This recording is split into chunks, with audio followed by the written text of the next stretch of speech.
All right, guys, I'm going to go ahead and explain your final project to you. This is your last required assignment for the school year. I'm going to go ahead and let you know Lincoln's in the background. So if you hear any noises, that's just him enjoying his breakfast. So your final project. I'm going to share these slides with you. There are a couple things that you will have to do by Monday. Here we go. So we are working on a collection of written and creative works. These will be put together to create a text that gives a first-hand account of how we were impacted by the coronavirus. So what I'm going to do is I'm going to take the work that you all turn into me. You all are going to have a lot of different choices for your projects, and I'm going to put them into kind of like a book. It will be a published looking book for us to put in our school's library. I've done this with a couple different things, mostly poetry projects and fictional things, but I think it will be really nice to have something that is real and relatable in our library that our students went through. So your first option is a personal narrative. This is what Lincoln's talking because I'm talking. This is what we have been working on a lot these past 2 weeks, is really our personal and narrative writing. So this would be 1.5 to 3 pages is what I would prefer.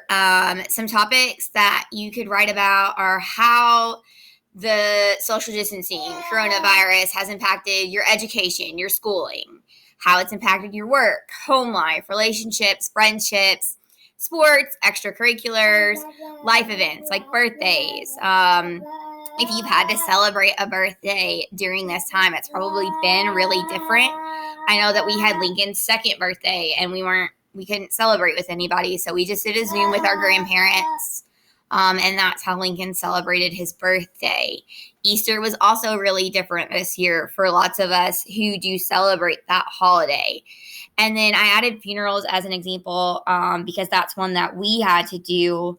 Brandon's grandmother died, and we had to go to the funeral via Zoom. No more than 10 people were allowed at the funeral.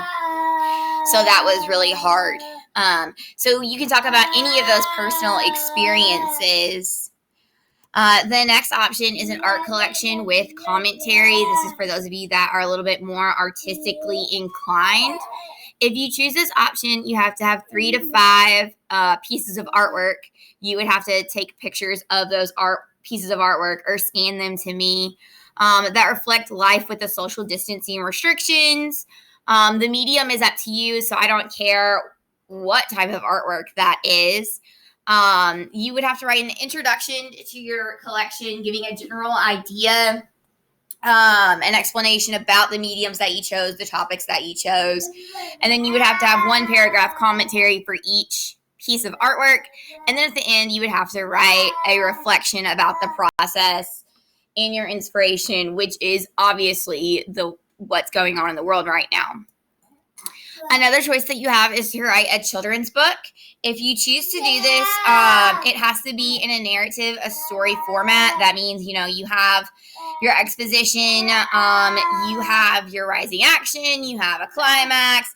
You are telling children this in a storytelling way. It must be targeted to children, so like elementary aged children. Be illustrated and explain social distancing and the coronavirus to children. Poetry or song collection. So for this project, you must include 3 to 5 pieces, either poems or songs that you have written or a mix. If you are familiar with parodies, it could also be parody songs, but they have to be about social distancing, isolation, coronavirus, or how your life, society has changed and been impacted. You would also, at the end, have to write a reflection on that. Your first draft will be due next Friday. That is May the 1st. The final draft is to be determined because we're not really sure when our last day of school is going to be. When you are done, you're going to when you're ready, you're going to click this link to submit your proposal. You don't have to fill out the link or know what you're going to do until Monday. Have a great weekend, everybody.